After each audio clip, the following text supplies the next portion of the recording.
She cooked for his elderly father. The silent CEO didn't expect to fall in love too. At exactly 7:30 p.m., the dining room inside the Harrison estate looked as though it had been prepared for a celebration. A polished walnut table stretched across the room. Crystal glasses reflected the warm chandelier above. Roasted chicken, fresh vegetables, homemade bread, soup that was still steaming. Enough food for 6 people. Only one chair was occupied. Arthur Harrison, 79 years old, adjusted his glasses and quietly unfolded his napkin. He looked toward the chair across from him, empty, just like it had been yesterday, and the day before that, and for far too many evenings to remember. He smiled to himself with the kind of grace loneliness teaches people. "Well," he murmured, "at least someone keeps setting the table for hope." Just as he reached for his spoon, the doorbell rang. Arthur looked toward the hallway, surprised. His housekeeper had already gone home. He stood carefully and walked to the front door. Standing outside was a young woman holding a thermal food carrier almost as large as herself. She looked nervous. Rain had dampened a few loose strands of chestnut hair that had escaped her ponytail. When she smiled, it felt genuine enough to brighten the gloomy evening. Arthur opened the door. "You must be the new chef." The young woman blinked. "Oh no," she laughed awkwardly. "I'm not important enough to be called a chef. I'm just here to cook dinner for you." Arthur looked at the warm containers in her hands, then back into her kind eyes. He smiled. "It's been a very long time since someone cooked for me with love instead of a salary." The young woman lowered her eyes, unexpectedly moved. "My name is Claire Foster. I'm Arthur." "I know." She smiled. "I've heard you're my most difficult customer." Arthur pretended to look offended. "I prefer historically selective." Claire laughed. The empty dining room somehow felt a little less empty. Claire Foster was 25 years old. During the day, she worked in a small family-owned diner on the edge of Seattle. At night, she often prepared healthy meals for elderly clients recommended by local physicians. Not because it paid well, it didn't, but because Claire had lost her grandmother 2 years earlier. Ever since then, she found herself unable to ignore elderly people living alone. Her co-workers teased her constantly. "You adopted half the city's grandparents." Claire always answered the same way. "They're easier than dating." She wasn't entirely joking. She was warm, funny without trying, hopelessly clumsy, and completely incapable of cooking without humming softly to herself. Arthur noticed it almost immediately. "You sing while chopping carrots?" Claire looked embarrassed. "I forget I'm doing it. It reminds me of my wife." She paused. "I'm sorry." He smiled gently. "Don't be. Memories deserve music." Upstairs, hundreds of feet above downtown Seattle, Ethan Harrison stood inside a glass conference room overlooking the city skyline. 35 years old, founder and CEO of Harrison Technologies, one of the youngest self-made millionaires in the state. His calendar was scheduled in 15-minute blocks. His assistant once joked that breathing should probably be added as a recurring appointment. He wasn't entirely wrong. Since losing his mother 4 years earlier, Ethan had done what he understood best. He worked, longer, harder, more efficiently. He convinced himself that success was another language for love. His father never had to worry about money, medical bills, house repairs, private nurses. Everything was taken care of. Surely, that meant he was taking care of his father. His phone vibrated. "Dad." He declined the call automatically. A text appeared seconds later. "Busy?" He replied. "Meeting." Arthur answered with only one word. "Always." Ethan stared at the message for a moment, then turned back to the presentation. Meanwhile, inside the Harrison kitchen, Claire had somehow created complete chaos in less than 20 minutes. She opened one cabinet. 3 bowls fell out. She caught 2. The third bounced harmlessly across the floor. Arthur peeked around the corner. "I've seen military operations with less excitement." Claire laughed nervously. "I promise I'm usually better than this." "You've already broken anything?" "No." Arthur smiled. "Excellent." At that exact moment, Claire reached for the seasoning. Her elbow bumped an entire glass container of salt. It tipped, then emptied itself spectacularly across the cutting board. The vegetables disappeared beneath what looked like a small snowstorm. Claire froze. "Oh." Arthur stared for 2 seconds, then said very seriously, "Were you planning to preserve me for the winter?" Claire covered her face. "I am so sorry. I've never done that before." Arthur burst into laughter. "I certainly hope not. I'd be impossible to chew." Claire laughed too. Together, they spent several minutes rescuing perfectly innocent carrots from an unnecessary avalanche of salt. Dinner finally reached the table. Simple, healthy, and homemade. Arthur tasted the soup, closed his eyes, then quietly set down the spoon. Claire immediately panicked. "Is something wrong?" "No." He smiled. "Everything is." Claire frowned. "I don't understand. My wife used to put just a little too much thyme in her soup." Claire's face fell. "I'm sorry." Arthur shook his head. "So do you." She looked confused. "I do?" "Yes." He took another spoonful. "And somehow, it tastes exactly like someone cared enough not to hurry." Claire felt her throat tighten. No one had ever complimented her cooking quite like that. Not by talking about the food, but by talking about the feeling it carried. 2 evenings later, Arthur decided enough was enough. His son hadn't joined them once. Every night, another excuse. Conference, investors, flight delays, emergency meetings. Arthur had spent 40 years teaching university students. He knew avoidance when he saw it, so he did something slightly dishonest. He called Ethan. His voice sounded strained. "My back." It suddenly locked. Silence. Then Ethan's chair scraped loudly across the office floor. "I'm coming." "No, no. It'll pass. I'm already leaving." Arthur smiled after ending the call. "Forgive me," he whispered toward a framed photo of his late wife. "Our son was always easier to trick than to convince." Claire walked into the living room carrying tea. "You didn't really hurt your back." Arthur looked guilty for approximately half a second. "My conscience hurts a little." She tried not to laugh. "You know that's manipulation. I prefer historical strategy. You were a professor. I know many strategies." 25 minutes later, headlights appeared outside. A sleek black sedan stopped in front of the house. Ethan Harrison stepped inside without removing his suit jacket. His face was filled with concern. "Dad?" Arthur slowly stood up from the sofa. "Oh, you're here." Ethan frowned. "You said you're back. It feels much better." Ethan narrowed his eyes. "You tricked me." Arthur looked toward the kitchen. "I invited you. They're different things. Not when you're my son." Ethan sighed, then finally noticed someone standing quietly near the dining table. Claire. She wore a light blue apron dusted with flour. A wooden spoon rested in one hand. A small streak of flour decorated her cheek without her realizing it.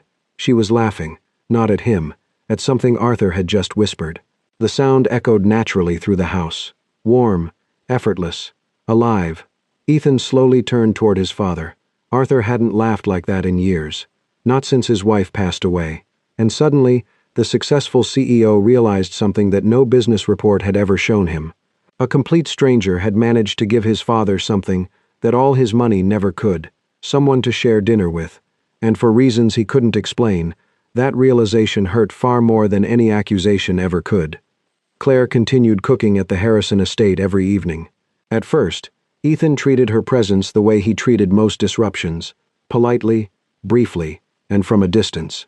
He would enter through the front door after 9, ask his father if he had eaten, nod when Arthur said yes, then disappear into his study with a phone already pressed to his ear. Claire noticed the pattern by the third night. Arthur noticed it long before that. The old professor began developing strategies. Some were subtle, most were not. One evening, just as Ethan reached for his coat after checking on his father, Arthur placed one hand against his lower back and sighed dramatically. Ethan stopped. Claire, rinsing plates in the kitchen, looked over her shoulder. Arthur saw her looking and winked. Ethan did not see the wink. "Dad?" Arthur gave a brave little smile. "Nothing. Just age, reminding me it has a membership card." Ethan set his briefcase down. Arthur's eyes flicked toward the dining room. Claire immediately understood. 5 minutes later, Ethan was seated at the table with a bowl of vegetable stew in front of him, looking like a man who had been ambushed by dinner. Arthur ate happily. Claire pretended to be very interested in folding napkins. The next night, Arthur escalated. Ethan arrived late again, kissed the top of his father's head, and tried to leave after exactly 7 minutes. The front door would not open. Ethan tried the handle once. Then again, Arthur looked up from his chair with remarkable innocence. "How strange. I think the lock is broken." Claire stood near the stove and immediately turned away so Ethan would not see her smile. Ethan looked at the door, then at his father, then at Claire's shoulders, which were trembling with suppressed laughter. "The lock is not broken." Arthur blinked slowly. "At my age, One never knows.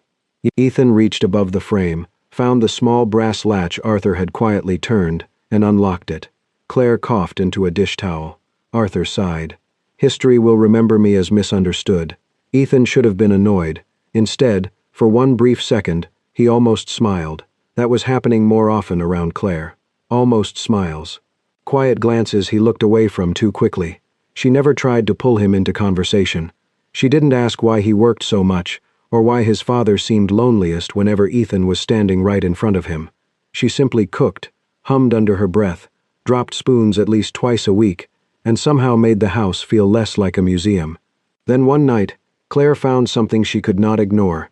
Ethan's car was parked outside with the driver's door half open.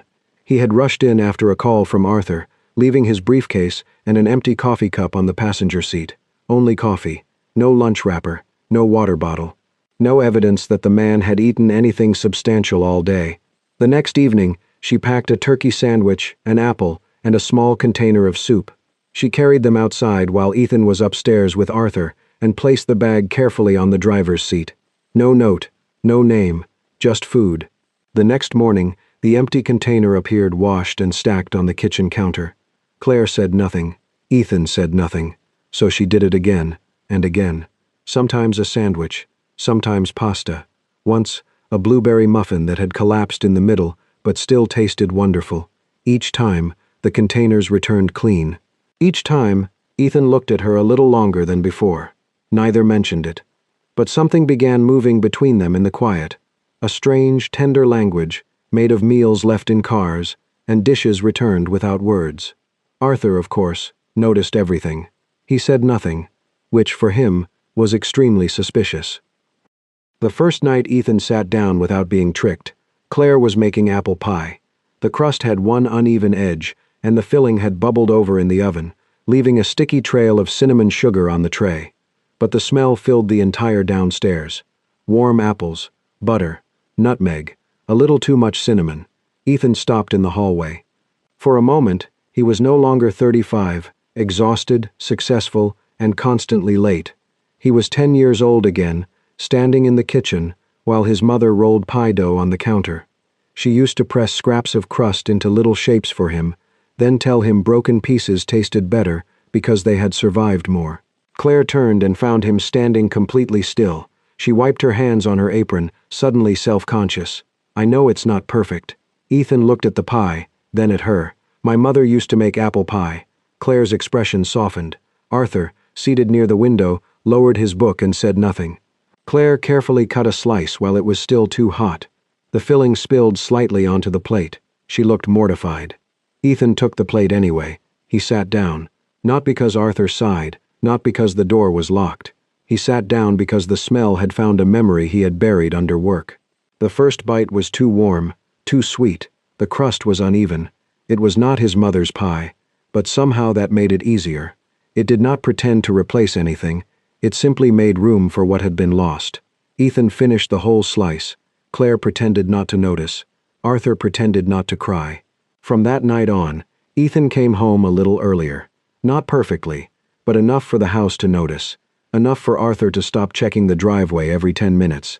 Enough for Claire to start setting one extra plate without asking. Then everything changed on a Wednesday. Claire arrived to find the front door open and Arthur sitting in his chair, pale and sweating, one hand pressed against his chest. The ambulance arrived within minutes. Ethan arrived 12 minutes later, still in his suit, face drained of all color. At the hospital, Arthur insisted he was fine. He was not fine, not terribly ill, the doctor explained, but dangerously exhausted. His heart condition was manageable, but stress and loneliness were making everything worse. Ethan stood beside the hospital bed, silent. Claire waited near the doorway, not wanting to intrude, but unable to leave. The doctor looked at Ethan with practiced gentleness. "Mr. Harrison, your father has excellent care. Medication, diet support, monitoring. Financially, he has everything many patients don't." Ethan nodded once. The doctor paused. "But what he's missing most isn't medicine." Ethan looked up. "It's time with his son." The words landed harder than any diagnosis. Arthur closed his eyes. Claire looked down at her hands. Ethan did not move. For years, he had told himself he was providing. The house, the doctors, every practical thing money could buy. But no one had ever said the truth so plainly. His father was not starving for food. He was starving for Ethan. That night, Ethan sat beside Arthur's hospital bed long after visiting hours ended. For once, his phone remained face down. For once, the company waited. Across the room, Claire quietly placed a paper cup of tea beside him before leaving. Ethan looked at it, then at his father's sleeping face, and for the first time in years, the silent CEO had no strategy, no answer, and no meeting important enough to run to. Only the unbearable understanding that love he kept postponing might not wait forever. After Arthur's hospital visit, Ethan started coming home earlier. Not every night at first. His company still called. Meetings still stretched too long. Emergencies still appeared with dramatic timing, as if the business world personally objected to him having dinner with his father. But 3 nights a week became 4, 4 became 5, and slowly, the Harrison estate began expecting him before the food went cold. Claire noticed the change in small ways. Ethan's coat appeared on the hallway rack before 8. His coffee cups became fewer. His phone stayed in his pocket longer. And sometimes, when Arthur told a story from his university days, Ethan did not simply nod while reading messages. He listened. Arthur noticed too, though he pretended not to. He simply began asking for more complicated meals. According to him, recovery required culinary adventure. According to Claire, recovery required fewer fried things. According to Ethan, both of them were conspiring against him. One Friday evening, Claire placed an onion, a cutting board, and a knife in front of Ethan. He looked at them with the caution of a man facing a hostile takeover. "You want me to cook? I want you to chop. That feels like the dangerous part. It's an onion. It has layers. So do corporate lawsuits." Claire handed him the knife handle first. "You'll survive." Arthur sat at the table with a notebook and pen, looking far too pleased. Ethan frowned. "What is that?" "Scorecard," Arthur said. Claire tried not to laugh. Ethan began cutting the onion.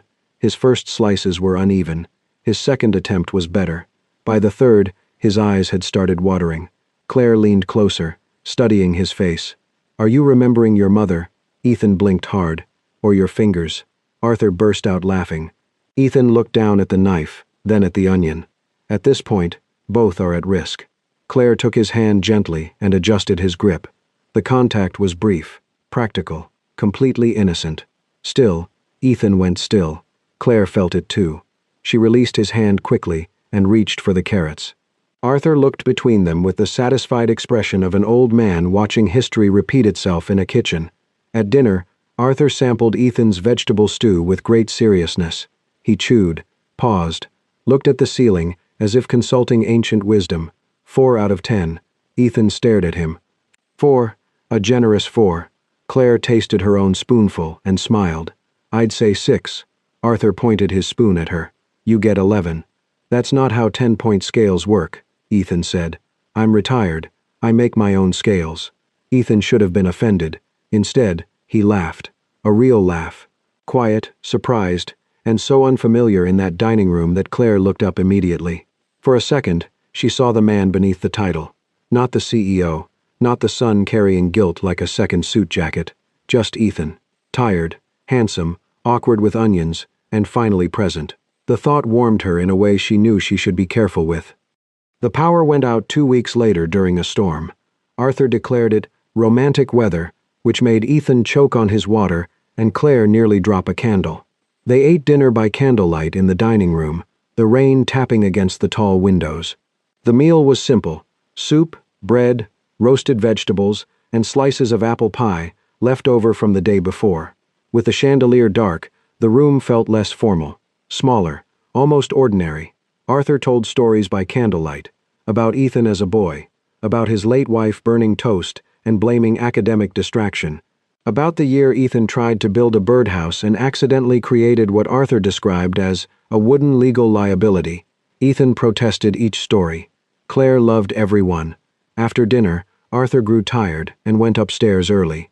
Claire cleaned the kitchen by candlelight, humming softly as usual. When she stepped outside into the garden for air, Ethan followed a few minutes later. The rain had stopped, leaving the grass shining silver beneath the moon. The old porch swing creaked softly as Claire sat down. Ethan remained standing for a moment, then sat beside her, leaving careful space between them. Neither spoke at first. The quiet did not feel empty. Claire wrapped her cardigan tighter around herself. "Your father looks better." "He does. He likes having you home." Ethan looked toward the dark windows of the house. "I thought giving him everything meant I was being a good son. You gave him safety." "I forgot companionship." Claire did not correct him. The honesty was enough. After a while, Ethan said, "My mother used to sit out here." Claire turned toward him. "When she was sick, she didn't want the house to feel like a hospital, so she came here with blankets, tea, and stubbornness." His voice softened. "I used to be afraid if I sat with her too long, I'd see how little time was left." Claire's chest tightened, "So I worked. I told myself I was building something she'd be proud of." Maybe she was proud. Ethan looked at her, and maybe she still wanted her son beside her. The words trembled at the edge of regret. Claire looked down at her hands. "When my grandmother got sick, I stayed too much." He frowned gently. "Too much. I stopped going out, stopped seeing friends, stopped thinking about anything except meals, medicine, appointments. After she passed, I didn't know who I was without someone to take care of." Ethan listened without interruption. Claire gave a small smile. "That's why I cook for people like your father. I think part of me is still trying to make one more dinner she can eat." The porch swing moved slowly beneath them. For the first time, Ethan understood that Claire's warmth was not effortless. It had been earned through loss. He turned toward her. "You make this house feel alive." Claire's breath caught. "Ethan, I don't say things well. You say quarterly earnings very well." A small smile touched his mouth. "That's easier. Less risky. Much less." She looked at him then, and something quiet passed between them.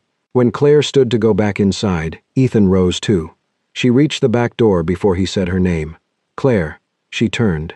He stepped closer, slowly enough that she could have moved away. She didn't. Instead of kissing her mouth, he leaned down and pressed his lips gently to her forehead. It was brief, warm, reverent.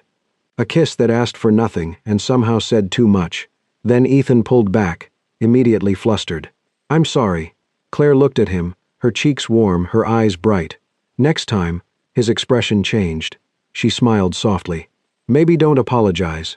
For one breathless second, the garden seemed to hold still around them. Then Claire went inside. Ethan remained beneath the porch light, one hand touching the back of his neck, looking like a man who had just stepped into a room in his heart he did not know still existed. 3 days later, Claire received the call from Boston.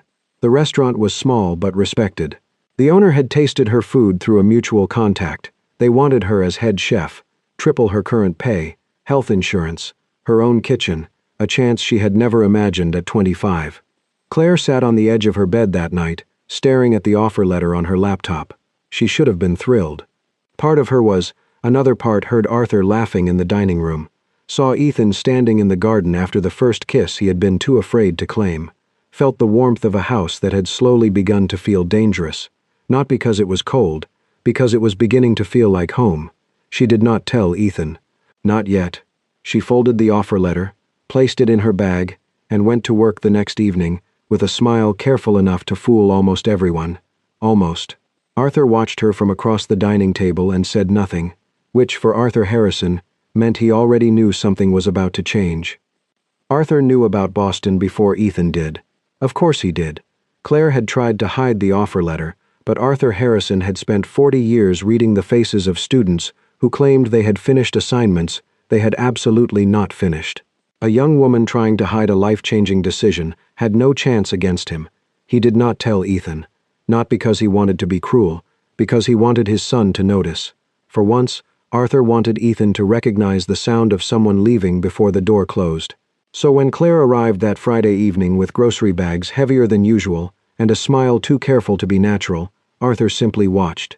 She cooked all of Ethan's favorites: apple pie with uneven crust, roasted chicken with lemon and thyme, the vegetable stew he had failed at 3 times, fresh bread, even the little butter cookies Ethan's mother used to make, though Claire had never quite mastered their shape. Arthur sat near the kitchen window, pretending to read. Claire hummed less than usual. That told him everything. "Last dinner?" he asked softly. Claire's hands paused over the cutting board. She did not turn around. "My flight is tomorrow morning." Arthur closed his book. "Does he know?" Her silence answered. Arthur sighed. Claire, if I tell him, he'll feel obligated to say something. Perhaps he should. She smiled sadly. Or perhaps this is the kindest way. Arthur looked toward the doorway where Ethan still had not appeared. No, my dear, kindness is not always the same as silence. But Claire said nothing more. She only returned to the stove, stirring the soup with eyes that shone too brightly in the kitchen light. Ethan found out by accident. At 8:12 p.m., while standing in an executive elevator downtown, he opened a message from Arthur. It contained a single photo. The dining table, candles lit, 3 plates set, Claire's apple pie cooling at the center. Underneath, Arthur had typed, "Your last chance is getting cold." Ethan frowned. Then another message arrived. Boston, tomorrow. The elevator doors opened. Ethan did not step out. His assistant, waiting with a folder, froze. Mr. Harrison? Ethan looked at the photo again. Something cold moved through his chest. How long is the investor call? 40 minutes. Cancel it. Her eyes widened. With respect, we can't, we can. He was already moving. For once, the company did not get the last word. By the time Ethan reached the estate, rain had begun falling softly over the driveway. He entered through the front door without his usual composure. The dining room was quiet. The candles had burned low. Arthur's plate sat empty. Claire's was gone. Ethan stopped. He was too late. From the kitchen came the soft sound of running water. He walked in slowly. Claire stood at the sink, sleeves rolled up, washing the last of the dinner plates. Her hair was tied back. Her apron was damp near the waist. The room smelled like lemon, thyme, butter, and goodbye. She did not turn at first. "I saved you pie," she said quietly. Ethan stood beside the island. "How long were you going to let me not know?" Her hands stilled in the water. Then she continued washing. "Until tomorrow morning. That feels unfair. So does asking me to stay when you haven't asked yourself what you want." He had no answer. Because she was right. Claire handed him a towel without looking at him. He took it. For several minutes, they washed dishes together in silence. She rinsed. He dried. Their shoulders almost touched. Neither moved away. The silence held everything they were not brave enough to say. "Thank you. Don't go. I'm afraid. I want you. I don't know how to ask." When the last plate was dried, Claire reached for the towel. Ethan did not let go immediately. Their fingers touched. She looked up. His face was no longer unreadable. It was open in a way that made her chest ache. "I didn't know how much this house had changed," he said, "until I imagined it without you in it." Claire blinked back tears. "Ethan," Arthur's voice came faintly from the hallway, "I am going to bed now, because unlike some people, I know when to leave a room." Claire laughed through a tear. Ethan closed his eyes briefly. "My father is impossible. He's usually right. Unfortunately." They listened as Arthur slowly made his way upstairs, humming loudly enough to make his exit impossible to miss. Later, Ethan walked Claire to the front gate. The rain was light now, more mist than storm. Garden lights glowed along the path. At the gate, Claire stopped. Ethan stopped with her. Neither wanted to open it. For once, Ethan did not hide behind restraint. He reached for her hand. Claire looked down at their joined fingers, then back at him. His thumb moved gently across her knuckles. No apology this time, no hesitation. He leaned in slowly, giving her every chance to step away. She didn't. Their kiss was soft at first, careful, then deeper, warmer, filled with all the words that had been gathering between them for weeks. It tasted faintly of rain and apple pie, and the kind of longing neither of them had expected to find in a house built around absence. When they finally pulled apart, Claire rested her forehead against his chest. Ethan wrapped his arms around her. Not to keep her, just to hold her while he still could. She did not leave immediately. They sat on the front porch long after the rain stopped, wrapped in the quiet between midnight and morning. They talked about Boston, about fear, about Ethan's mother, about Claire's grandmother, about how easy it was to mistake responsibility for love, and how hard it was to admit you wanted someone beside you. At some point, Claire's head rested against his shoulder. Ethan held her close. There were no promises, no desperate speeches, no declarations that would turn her dream into a burden, only the stillness of two people understanding that something between them had changed. They no longer wanted to walk forward alone, but wanting was not the same as asking someone to stay. The next morning, Ethan drove Claire to the airport. Arthur had insisted on coming too, then claimed he was too emotionally dignified for terminals, and hugged Claire in the driveway instead. At the drop-off lane, travelers hurried past with luggage and coffee cups. Claire stood beside Ethan's car, holding her small suitcase. Her eyes were already wet. Ethan placed both hands in his coat pockets, because if he touched her, he feared he would not be able to let go. "You could ask me," she whispered. He looked at her. "I know. And you won't?" His jaw tightened. "If Boston is your dream," his voice almost broke, "I won't be the reason you don't chase it." Claire nodded, but tears spilled down her cheeks. "That's noble. It feels terrible." She laughed softly through the pain. "It is terrible." For a moment, they simply looked at each other. Then she stepped forward and hugged him. Ethan held her tightly, closing his eyes. When she pulled back, he brushed one tear from her cheek. "Call when you land?" She smiled sadly. "You'll answer? Even if I'm in a meeting." "That sounds serious." "It is." The boarding reminder flashed on the terminal screen behind her. Claire took her suitcase. Then, before she lost courage, she walked inside. Ethan watched until the doors swallowed her from view. Only then did he let himself lean against the car. The airport noise moved around him. Planes took off. People arrived and left. And Ethan Harrison, who had spent years believing love meant providing everything, finally understood that sometimes love meant opening your hand, even when the person you loved was walking away. For 3 days after Claire left, the Harrison estate became quiet again. Not the peaceful kind of quiet. The old kind. The kind that sat in corners. The kind that made the dining table look too long. Arthur still ate dinner downstairs, but he took longer with each bite.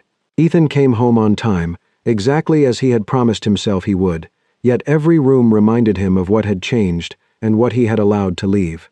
Claire's apron was gone from the hook near the pantry. No soft humming came from the kitchen. No sandwich appeared in his car. No one dropped spoons and apologized to the spoons afterward.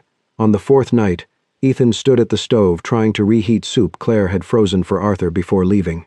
He burned the bottom. Arthur tasted it anyway, then placed his spoon down with great seriousness. 3 out of 10. Ethan stared at the bowl. "That seems generous." "It is. Grief gets 1 sympathy point." Ethan almost smiled. Almost. Arthur watched him for a long moment, then slowly reached into the pocket of his cardigan and pulled out an old envelope. The paper had yellowed at the edges. Ethan saw his mother's handwriting before Arthur even spoke. His chest tightened. "What is that?" Arthur placed it on the table. "Something your mother wrote years ago." Ethan did not reach for it immediately. "Why didn't you give it to me before?" Arthur looked toward the kitchen. "Because I hoped you would not need it." The room went still. Finally, Ethan picked up the envelope and opened it carefully. The letter smelled faintly of old paper and lavender, the way his mother's desk drawer used to smell. His hands trembled as he unfolded it. "My dear Ethan, if your father has given you this letter, it means he has probably tried subtlety and failed. Do not blame him. He was never very good at subtlety, although he remains convinced otherwise." A broken laugh escaped Ethan. Arthur looked offended. She was wrong about many things. Ethan kept reading. "You have always believed love should be useful. You fixed broken things before anyone asked. You worked harder when you were frightened. You tried to protect people by becoming impossible to need." His vision blurred. "But one day, my son, you may meet someone who does not need your money, your house, or your perfect answers. Someone who brings laughter back into the rooms you forgot were empty. Someone who makes the kitchen feel alive again." Ethan stopped breathing. Claire, her flour-dusted cheek, her hands around a warm mug, her laughter echoing under candlelight. If that day comes, do not let her walk away simply because you were too busy to understand what was standing in front of you. The letter shook in his hands. Let work wait. Let pride wait. Let fear wait. But do not let love wait forever. Ethan pressed the page to his mouth as tears finally fell. For years he had missed his mother in silence. Now her words had found the exact place he was most broken. Arthur's voice softened across the table. "I'm old." Ethan looked up through tears. Arthur smiled gently. "But I'm not so old that I don't know when my son is in love." Ethan wiped his face with one hand. "She has a life in Boston." "Yes. A dream." "Yes.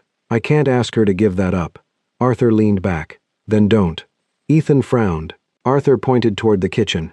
"Go there with something better than a request." "What?" "A meal." Ethan looked at the burned soup on the stove. Arthur added, "Preferably not that one." For the first time in days, Ethan laughed. It cracked through the grief like light through a window. Then he stood. He did not call Claire or text her. He did not ask if she wanted him to come. Some things were too important to send through a screen. He went into the kitchen, opened the notebook where Claire had written simple recipes for him, and chose the easiest one. Chicken stew. 4 ingredients he understood. 3 he did not. He cooked slowly, terribly. Honestly, he burned one edge of the vegetables, added too much salt, forgot the parsley, packed the result into a small food container anyway. At dawn he drove to Boston. Claire's first week at the Boston restaurant was everything she had hoped for, and everything she feared. The kitchen was fast, bright, demanding, and alive with noise. She had her own station, her own knives, her own team looking to her for decisions. She should have felt only proud. And she did. Mostly. But every time she tasted soup, she thought of Arthur. Every time someone complimented her pie, she remembered Ethan eating in silence like the first bite had hurt him. Every night after closing, she nearly called, then stopped. She had chosen this. He had let her. Maybe that was love. Maybe that was goodbye. On Friday night, Claire finished her shift just after 11. Her hair was tied messily beneath a cap. Her chef's coat smelled of butter, herbs, and exhaustion. She stepped out the back door into the cool Boston air and froze. Ethan stood beneath the alley light. No suit, no driver, no flowers. Just a dark coat, tired eyes, and a small food container held carefully in both hands. Claire stared at him. "Ethan?" He smiled nervously. For the first time, he lifted the container. "I cooked by myself." Claire's hand flew to her mouth. He stepped closer, but not too close. "I didn't come to ask you to leave Boston." Her eyes filled instantly. "I didn't come to make your dreams smaller." He looked down at the container. "I came because you spent weeks cooking for my father. For me. For a house that had forgotten how to be warm." His voice softened. "And I wanted, just once, to be the person who brought food to you." Claire took the container with trembling hands. The lid opened with a small click. The stew inside was not beautiful. The carrots were uneven. One corner looked slightly burned. The color was questionable. She could see too much salt clinging to the potatoes. Ethan looked mortified. "I know it's not good." Claire picked up the spoon. "Don't say that. I tasted it in Connecticut. It was aggressive." A laugh broke through her tears. She took one bite. It was too salty, a little smoky. The chicken was dry, the vegetables were soft in places and stubborn in others, and still, tears spilled down her cheeks. Ethan's face fell. "That bad?" Claire shook her head quickly. "It's good." He gave her a look. "You're lying." "No. Claire." She laughed and cried at the same time. "It's the best thing I've eaten all week." "That is impossible." "No, it isn't." She looked down at the messy, imperfect stew, then back at him. "It's the best because someone cooked for me." Ethan's eyes shone. For a moment, neither moved. The alley behind the restaurant was cold, ordinary, and badly lit. Not romantic by any reasonable standard, but Claire had never felt more loved. Ethan took one careful step closer. "I don't know how to do this perfectly," she smiled through tears. "You're not supposed to. I don't know how to love someone without trying to schedule it. Then don't schedule it. I don't know if Boston and Seattle can work. We don't have to know tonight." That answer seemed to loosen something in him. Claire held the container against her chest. "Are you staying?" Ethan looked at her. "If you'll let me take you to breakfast after you finish insulting my stew." She laughed softly. "I already insulted it silently. I deserve that." Claire stepped forward and wrapped her arms around him. Ethan held her like a man who had finally stopped arriving late. Above them, the restaurant lights hummed. Behind them, the city moved on. And in Claire's hands, the imperfect meal stayed warm. Not because it was well made, just because love had finally learned how to show up. 1 year later, the Harrison dining room looked almost the same. The long walnut table still reflected the chandelier light. The crystal glasses still stood in careful rows. The windows still looked out over the quiet garden, where rain often softened the evenings. But now, 3 chairs were pulled out, and none of them stayed empty. Arthur was healthier. Not young, as he reminded everyone frequently, but historically durable. His heart still required care. His medication still sat in a small box by the kitchen window, and Claire still watched his salt intake with the seriousness of a national security officer. Claire still worked as a chef. Boston had become part of her life, but not the whole of it. She traveled, cooked, learned, and came back often enough that the Harrison kitchen never forgot her laughter. Ethan was still CEO, still serious in meetings, still capable of making an entire room nervous by saying nothing. But every Friday evening, his calendar changed. No investor calls, no late presentations, no urgent dinners with people who confused importance with noise. Only home, only his father, only Claire, only dinner. That Friday, Ethan stood at the stove wearing an apron Claire had bought him in Boston. It said, "I read the recipe." Mostly. Arthur sat at the table with his old scorecard. Claire leaned against the counter, smiling as Ethan carefully served the stew. Arthur took one bite, paused dramatically. Ethan waited. Claire folded her arms. Arthur finally nodded. 6 out of 10. Ethan stared. Still 6? A strong 6. Claire laughed. That's progress. Arthur pointed his spoon at Ethan. He still has to learn for the rest of his life. Ethan looked at Claire. Something warm moved between them, quiet and familiar now. I'm glad I have a teacher. Claire's smile softened. Good, because you still cut onions like they personally betrayed you. Arthur laughed so hard he had to set down his spoon. Ethan tried to look offended. Failed. Outside the window, evening settled gently over the garden. Inside, the kitchen glowed with warm light, flour on the counter, music playing softly, and 3 people gathered around a table that had waited too long to feel full again. There was no proposal, not yet, but soon. Only Ethan, reaching for Claire's hand beneath the table. Only Arthur pretending not to notice, and noticing everything. Only the sound of laughter rising through a house that had once mistaken silence for peace. And as the view drifted slowly back from the window, the old dining room held its simplest miracle. A meal still warm, a family still becoming, and one chair that would never have to wait alone again. Sometimes, love doesn't begin with grand gestures or perfect words. Sometimes, it begins with something as simple as showing up for dinner. Ethan spent years believing that providing for the people he loved was enough, until one quiet woman reminded him that the greatest gift we can give isn't money or success, it's our presence. I believe the people who truly change our lives rarely ask us to become someone else. They simply help us become the person we were too busy, too afraid, or too broken to be. And perhaps that's why the warmest homes aren't built with expensive walls. They're built around tables where no one has to eat alone. So I'd love to ask you if you could share one more dinner with someone you've lost, or someone you love, who would be sitting across the table from you. If this story touched your heart, subscribe to Soul-Stirring Stories. Every week, we share heartfelt journeys about love and healing. Until our next story, take time for the people waiting for you, because sometimes the chair that stays empty the longest is the one that matters most.